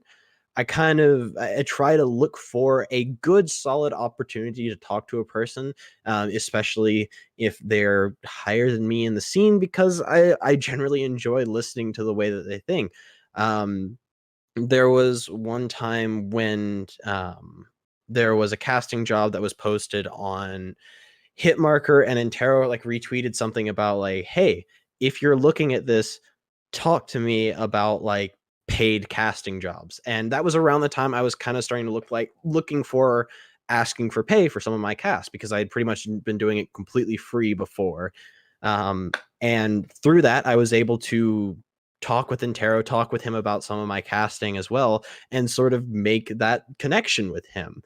It was really just a lot of it has been right place, right time for me, but a lot of it comes down to, if you want to really network, go to events. I know right now in this current climate that's not really possible with COVID and everything that's going on, but if you have the opportunity and the means, go to the lands, go to the events, because that's where all the people are that's where a lot of the people that are very prominent in the scene are going to be, and it's a very relaxed atmosphere. It's going to be easy to talk with them and make those connections, whereas online it feels like you're just kind of cold calling, and you're just kind of sometimes it feels like you're just kind of throwing yourself at them if you don't make that, like I was saying, the very natural connection sometimes. I mean, it's important to do whatever you can because not every person can get opportunities just, thrown at them. A lot of it comes to grinding as well and just knowing people, even if they seem like they might not be to an extent valuable to you right away. Every person you know and meet that you come across every single day has some sort of impact in your life. Like way back in my FGC game days, right? Like, so there was a person I knew who was running, some sort of league or org or whatever. And I was friends with him. He's a cool guy. And then he turned into the lead producer for that entire esport. But then he died. But still, it's really important to know all those people and get those connections. And then you meet more people. Yeah, I think that's one thing that I've had some conversations with, such as from people from ESA, is that getting casting experience to a certain extent is somewhat difficult. But I think that's where Collegiate has made a really good carving out their niche in that ecosystem necessarily. Like, such as I started doing CEA, I had no caster experience at all. And that's how a lot of other people have done it as well. And that's why T3 leagues such as Siege Cardinal League, ESA, and stuff like that, they like CR6 and CEA because they give people an opportunity. It's like a proving grounds. It's like, don't be afraid of humble beginnings. Take every opportunity that you can possibly carve out for yourself and try to take some initiative with those sort of things.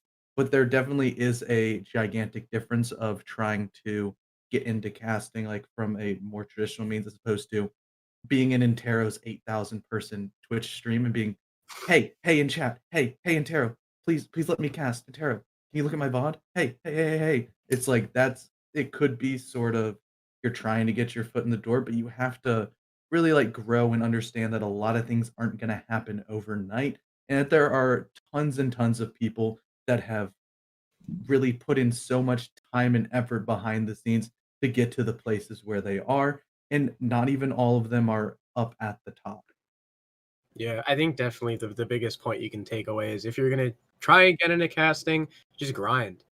Take every opportunity that comes to you. Because if you take the more opportunities you take, the more you'll just naturally meet people without having to go out of your way and be like, "Hey, I'm trying to do this. I would appreciate whatever." You'll just naturally meet people and work with them, and I they'll. also kind of want to put a little bit of a warning on that. Don't burn yourself out, because I did that.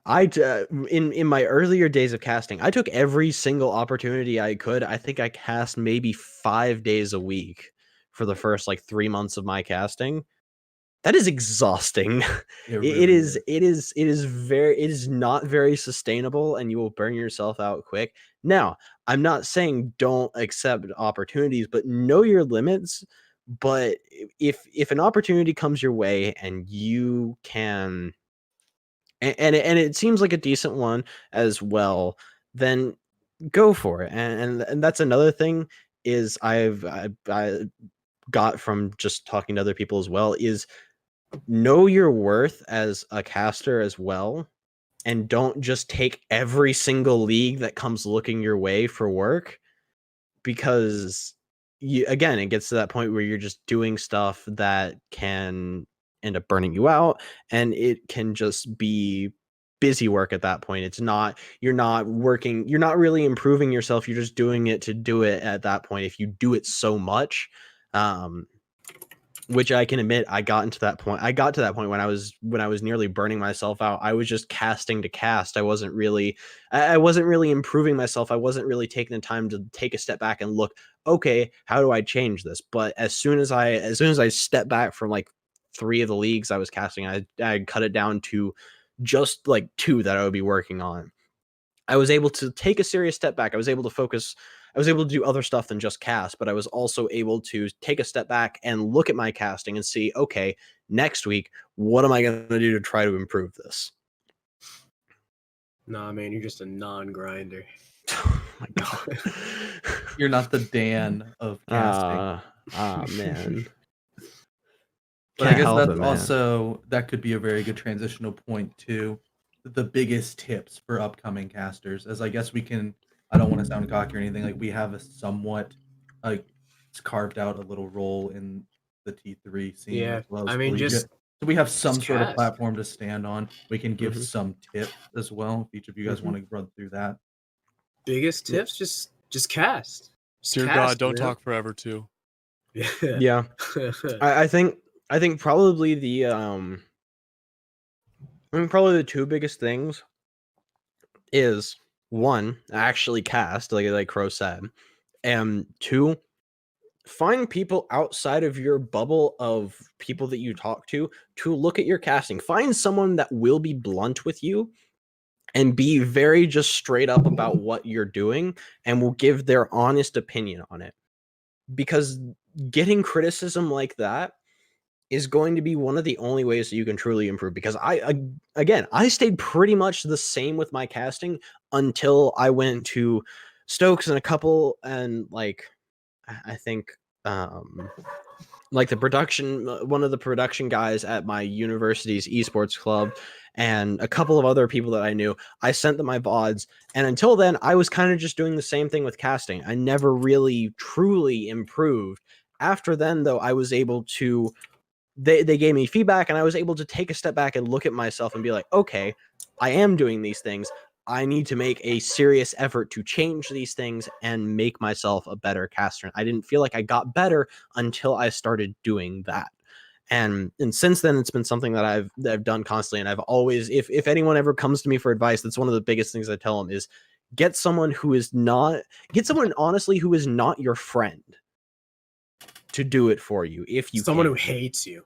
Not someone who hates you, but someone who's just going to be honest with you and isn't going to sugarcoat things. You need someone who will be just straight up with you about that will call you on your BS if you're pulling some BS in your casts.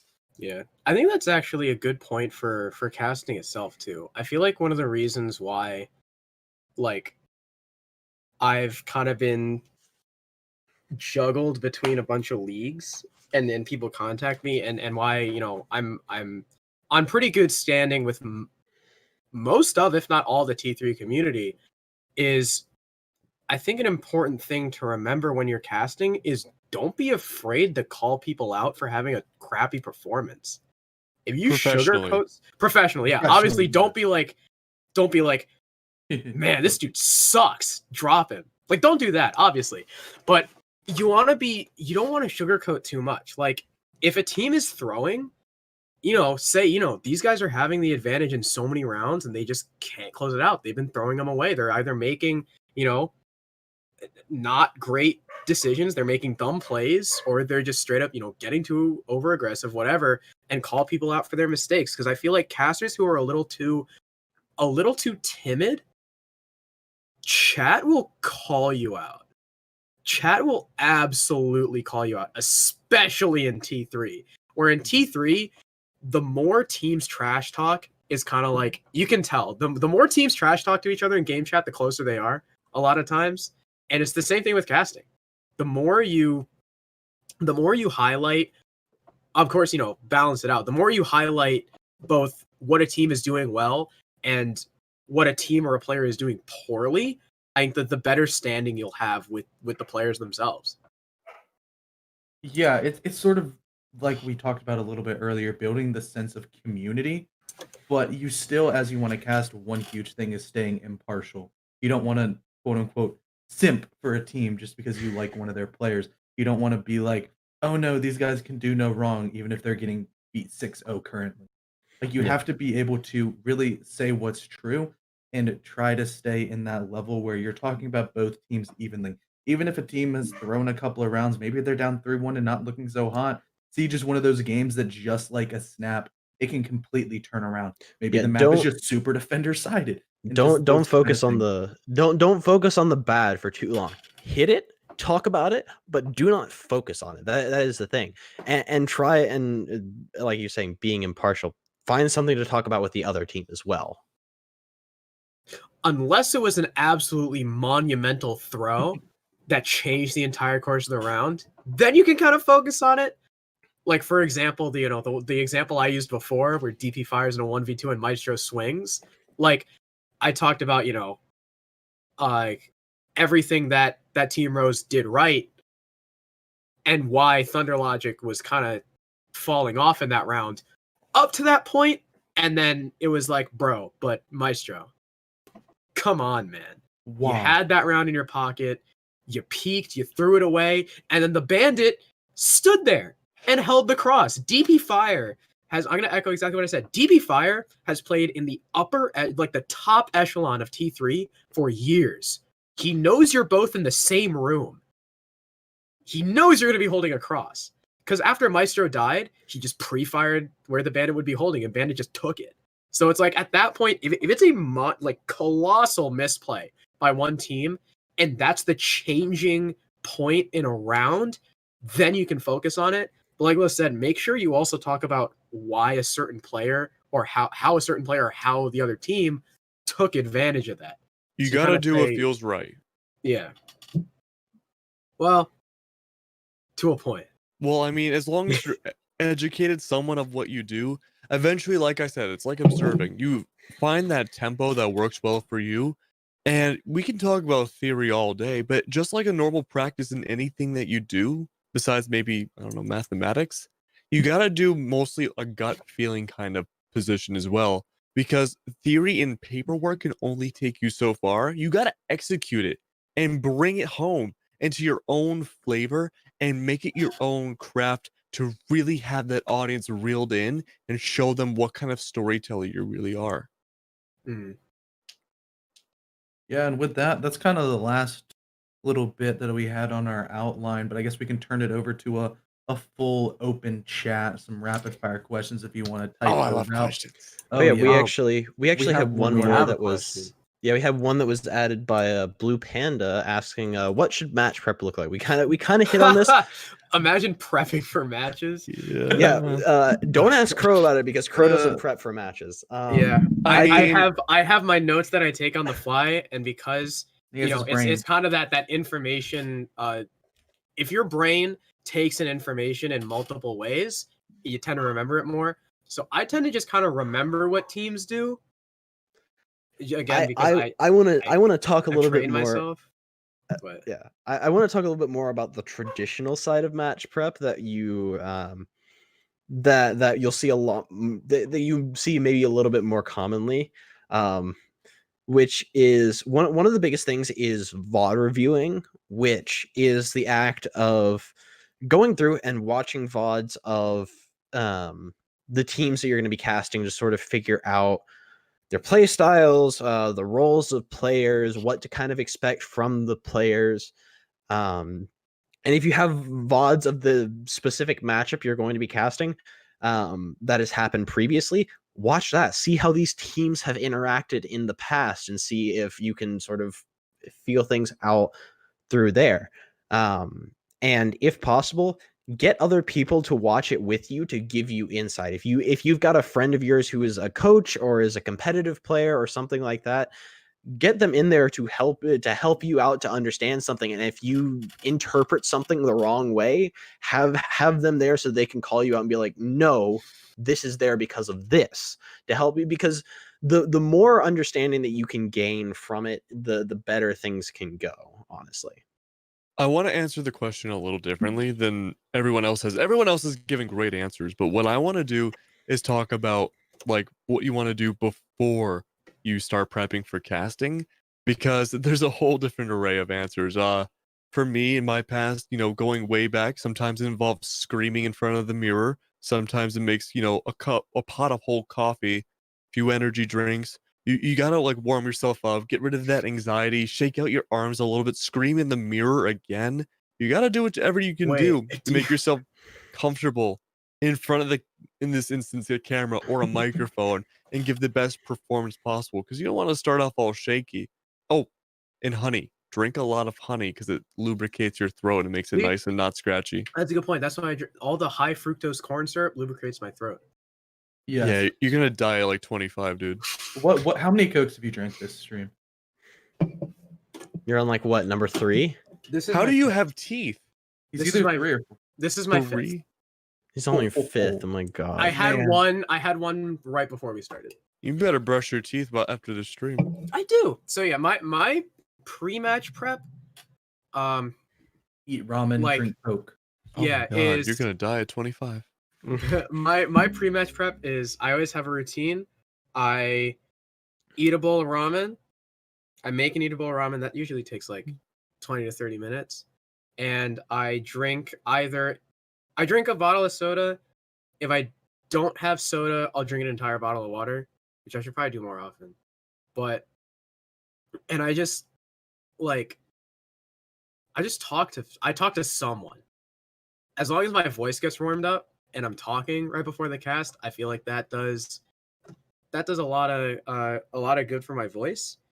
But other than that, there's not really. I don't know. I feel like I haven't really had much confidence issues because I just like casting. I just think I've always thought it was really fun, so I've never really had an issue with like being too nervous about it. Well, for me, Alrighty. what it comes down Oh. to for me is that I just have like anxiety issues sometimes for really anything, and casting's no different. So it's just that the act of starting it can be rough no matter what it is. But not everyone's the same, and sometimes that's why you got to do your routine just to get yourself feeling really good, feeling comfortable, and in that mindset to present in front of possibly thousands of people with relative ease. Yeah, it's just like one of those things you're trying to find. At the end of the day, you're performing. And if you have any sort of stage fright, there is a little bit of a difference between hopping on like a camera and a mic as opposed to standing up on a stage. But ultimately, if you want to follow your dream all the way up to the top, you're gonna be sitting on a stage and trying to project yourself to hundreds and hundreds of, maybe even thousands and thousands of people that share the same passion as you. I saw one more question of why do you do what you do? Like, why do we put ourselves out here and continue casting on this? I think ultimately it does just come down to it's a really great hobby, and I think we all share a passion for the growth of the scene and everybody that we've met with this game. And it's just ultimately it's the sense of community and trying to continue to further things such as the collegiate scene, which is what I'm mainly with. I've been bringing myself slowly into T3, but I think mainly collegiate is my space so far because both a player and a college student, it's just sort of where I feel as good. I know Crow, you just really love the T3 scene because you know every single player that has ever played on any team. If we want to reference the doc, Oh Okay. gosh, But- that's something we haven't even talked about. I kind of want to throw it in there just for those of you who are unaware of it. The doc is something Crow has been working on for what, 4 years now? It's the 3 years? crustiest Google Doc document you're 3 ever going to years. see. Yeah. 3 years. If you want to see what shame and way too much time on your hands looks like, it's a Google Doc document with 145 pages long. I don't even think I read. It's 100. It's I don't even think I've written 142. that much in college. It's 142, and what it contains is every single pro league roster that has ever existed. existed since season 1. Yeah. And also any roster that led to an invitational spot, I think was the other caveat. Yeah. So any Um, minors that yeah. result in an invitational spot, Like DreamHack, DreamHack Montreal was one. the Coupe de Valencia. France. Yeah, the for Coupe de Paris France, Major. the Paris How many Major. pages? 161 pages. That's what we're at. Right now. 61. Oh, yeah. It's gone up 10 pages since I discovered it. Well, because I had to add all of APAC, Latin America, including Sudamericano. So, Yeah, Crow has a It's gotten bigger. lot of pages and a lot of I don't time on know his why. hands to do I always this. thought like I started it before Liquipedia was a thing for Rainbow, and the earlier stages are more complete than Liquipedia is. Yeah. At this point, I just keep it up to date for posterity. But back to the why do we cast question. I always thought it would be fun. At this point, it's just my favorite hobby that I happen to get paid for. Like I just think it's fun. The only reason why I would want to grow and get up to T2, CCS, T2, T1 is just because I think casting better teams would be more fun. I do this purely because I enjoy it. I Yeah. go to school to be on TV, so I'm hoping to just do anything to be on camera. I go to school to be a mechanical engineer, so I don't. This has no correlation. It's just sort of breaking the mold of, oh no, I'm an engineer. I don't know how to talk. Yeah, I'm But going for hey, computer I engineering. talk. I talk. It's kind of cool. It's kind of interesting. But like when a lot of people meet me, like if they have any conversations, they're like, "Oh, what do you do? Are you like a business major or something?" No, I'm an engineer, and they're like, I used to take that as like an insult, but now I realize that that's actually like sort of a strength. And being able to be outgoing can just build in different ways, especially in the casting scene of where we're putting ourselves out there constantly. We're just we can have people hiding behind their keyboards on the other side of the globe say, "Why is this chunky monkey staring into my soul?" And I'm Yo, like, you "Yeah." got called Chunky Monkey. That I got was called a funny. chunky monkey the other day during a stream on ESA because I was just sitting there staring at the camera, just trying to maintain eye contact. And this dude goes, "Why is this chunky monkey staring into my You don't soul?" read the chat during That your was funny. casting. Oh no, I do. And then he proceeded to simp over me because for like the entire rest of the game because I don't understand how things work like that. But with that, yeah, I guess both Keg and Loaf still have to answer why they cast, why they do what we do. Well, I go to school for film, so I like to be on camera. Whatever it takes to get my voice and my face out there is what I'll do. Yeah, I think why I cast is I think it's just become very enjoyable for me. It started out sort of the same with Crow, is like it just started out as a hobby that I really enjoyed, and slowly and slowly, the more and more that I did it, the more and more I realized that I wanted to work to make it a career and make it what I did for a living, because it's just I don't know. I've just enjoyed it so much, and it's felt like it's felt like something that I could do for the rest of my life, and I would be perfectly happy doing it for the rest of my life, which is something that really hasn't it really hasn't happened with me for anything else before. It's really just been with casting that I felt that way. Yeah. Mhm. Definitely is a really great hobby. But I think at this point we've run out of questions, so we can just go ahead and close out. If you guys want to plug anything like your Twitter or whatever, say your names once again. Yeah, I mean, come follow me on Twitter and Twitch and YouTube and all those other fun things. My name's Keglunek, Kegluneq. You can find me at all those places. Yeah. Loafcasts on Twitter, Loafcast R6 on Twitch. Those are pretty much the only two platforms I use pretty actively. Yeah, that's pretty much it for me. Is that I don't number even- 6? What? Oh, my. Yeah, Coke How number much 6. sugar can go in your body? Look at and he's skinny too. You're dude. I gonna wish go I had into your shock. metabolism, bro. I'm how tall? I'm 5'9". I'm short because I'm Asian. I'm 5'9", and I think I'm 126. We're the same height. Well, I'm Pounds? 5'10", but we're roughly the same weight. But jeez, you're gonna die. I have ramen daily, and I have soda daily.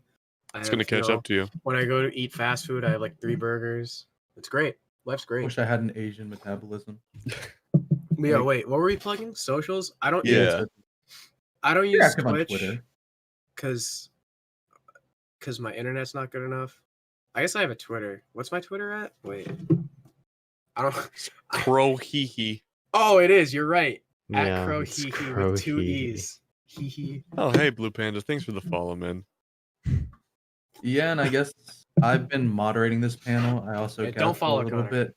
Yeah, I'm trying to get a Twitter presence. So CDAPS R6 as well as CDAPS R6 on Twitch. I occasionally stream if I have a comp match, maybe like a couple ranked here and there, but just mainly just for fun, the vibes. I'm sure Are you any can of cut. us I was gonna say, are any of us casting anything soon? I was gonna say I'm doing ESA tomorrow. Tomorrow? ESA Siege, and then My bad. what do you do? You do Monday for you, Keg? I do every On day of the ESA? week at this point, pretty much. for different leagues. I'm getting into CS:GO of all places starting next week, Ooh. but I'm taking the weekend off.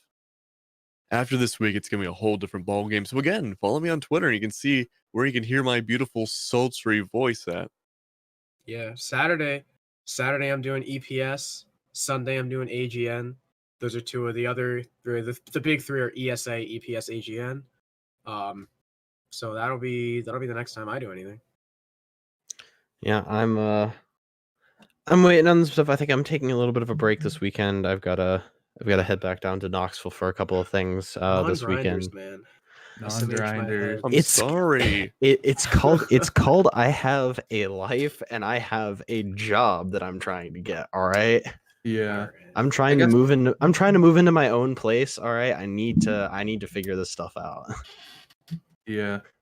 And I guess we don't want to gloss over the Collegiate. I don't exactly know CR6's Summer League, but I know that CEA Summer League is still going strong. It'll be starting back up next week. I believe I'll be casting on Wednesday for that as playoffs start. So that'll definitely be fun. Make sure to follow both the channels that we've been streaming to today, CR6 and CEA, because there's just a whole lot of potential in the Collegiate scene.